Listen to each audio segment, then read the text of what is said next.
In the dead of night, beneath the cold Atlantic waves, a German U-boat commander whispers orders to his crew. Thousands of miles away in the Pacific, an American submarine captain does the same. Both hunters, both deadly. But their methods couldn't be more different. One prowled in coordinated packs, the other stalked alone like a patient predator.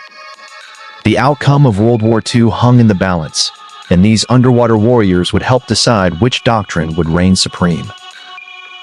The concept of submarine Wolfpack tactics revolutionized naval warfare during World War II.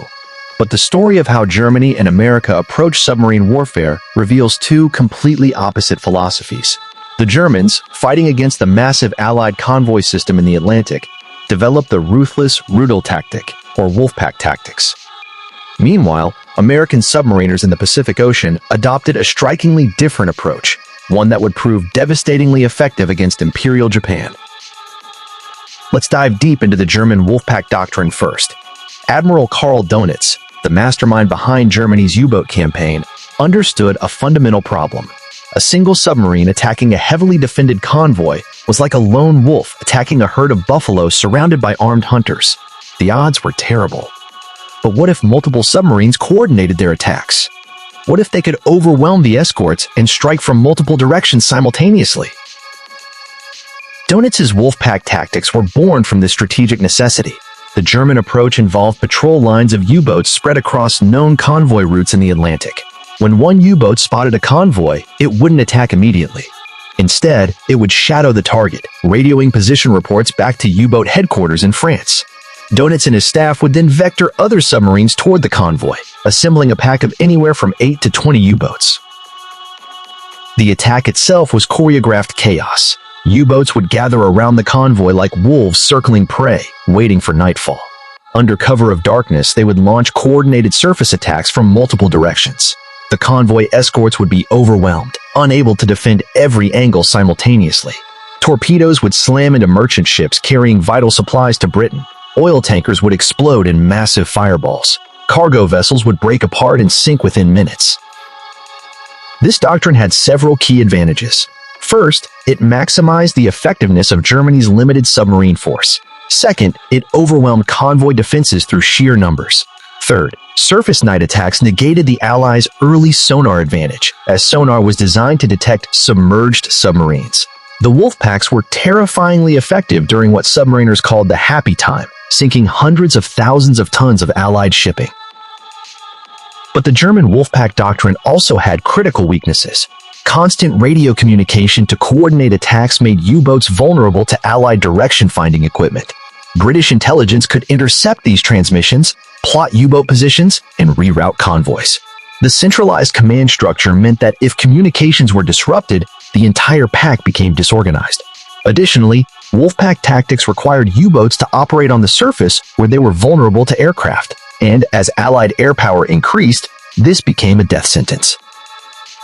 Now let's cross the globe to the Pacific Theater, where American submarine doctrine evolved in a completely different direction. The United States Navy entered World War II with a submarine force that initially struggled with defective torpedoes, overly cautious tactics, and peacetime mentalities. But American submariners quickly adapted to the realities of Pacific warfare, and their approach became something uniquely effective. American submarine doctrine in the Pacific was built around independent operations and individual initiative. Unlike the Germans who hunted convoys in the North Atlantic, American submarines targeted Japanese merchant shipping across the vast expanse of the Pacific Ocean. The operational environment was completely different. The Pacific Theater covered millions of square miles, making coordinated Wolfpack operations impractical for most of the war. American submarines operated more like lone hunters, prowling designated patrol areas for weeks at a time. Each submarine captain had enormous operational freedom. If he spotted a target, he attacked immediately using his own judgment and tactical skill. There was no waiting for other submarines to arrive, no coordinated multi-boat attacks, no centralized command directing every move. This independence bred a culture of aggressive, innovative submarine commanders. Captains like Richard O'Kane, Eugene Fluckey, and Samuel Dealey became legends, developing their own tactics and pushing their boats and crews to the limit.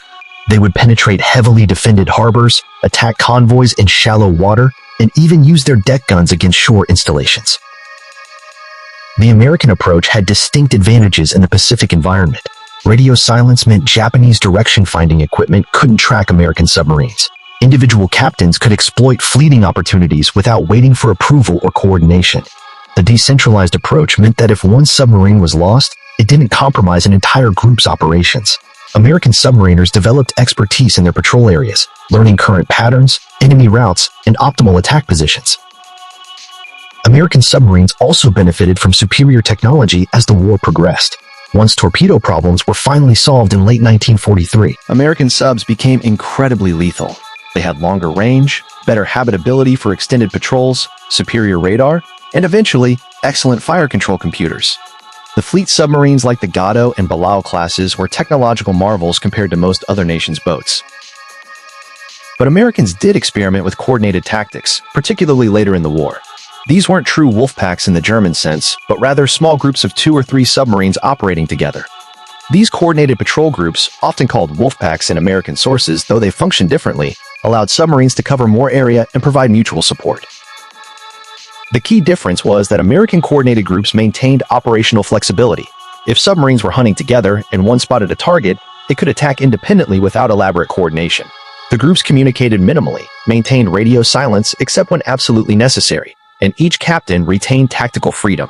This was Wolfpack Light, combining some advantages of coordination with the flexibility of independent operations. The results speak volumes about the effectiveness of each doctrine. German U-boats in the Atlantic sank approximately 3,000 Allied ships totaling over 14 million tons. This was devastating and nearly cut Britain's supply lines. However, Germany lost roughly 800 U-boats and over 30,000 submariners, a staggering 75% casualty rate, the highest of any military branch in the war. American submarines in the Pacific sank over 55% of all Japanese merchant shipping, approximately 5 million tons, plus numerous warships including aircraft carriers and battleships. The United States Navy lost 52 submarines, a much lower percentage of their force. American submarines essentially strangled Japan's economy and war machine, cutting off the resources needed to continue fighting. So which doctrine was superior? The answer isn't straightforward because they were designed for fundamentally different operational environments and strategic objectives. German Wolfpack tactics were optimized for attacking heavily defended convoys crossing relatively confined Atlantic routes. They needed concentrated force to overwhelm escorts. American independent operations were designed for the vast Pacific, targeting a dispersed merchant fleet across enormous distances where coordination was difficult and radio silence was paramount. The German approach was tactically innovative but strategically vulnerable. It required constant communication, which Allied intelligence exploited ruthlessly. As Allied anti-submarine warfare improved with better radar, sonar, aircraft, and escort carriers, the Wolfpacks became less effective and more suicidal. The doctrine that worked brilliantly in 1940 and 41 became a death trap by 1943. The American approach proved more adaptable and sustainable. It evolved throughout the war, incorporating new technologies and tactics without abandoning core principles of operational independence and aggressive action. American submarine captains learned, adapted, and improved, creating a learning culture that made the force progressively more deadly. Both doctrines reflected the navies and cultures that created them. German Wolfpack tactics showed Teutonic efficiency, centralized control, and coordinated precision. American independent operations reflected democratic values, individual initiative, and decentralized decision-making. Interestingly, both approaches achieved their immediate tactical goals, but only the American doctrine proved strategically decisive in winning the naval war in their theater. The legacy of these contrasting doctrines continues today. Modern submarine warfare still grapples with the same fundamental question: coordinate and communicate at the risk of detection, or operate independently in silence. Nuclear submarines with far greater capabilities than their World War II predecessors still face this dilemma. The answer, learned through the blood and sacrifice of submariners in both the Atlantic and Pacific, is that doctrine must match operational environment, technological capabilities, and strategic objectives. The silent service in both navies showed incredible courage. Whether hunting in packs beneath the North Atlantic's frigid waters or prowling alone through the Pacific's vast emptiness, submariners faced dangers unlike any other warriors.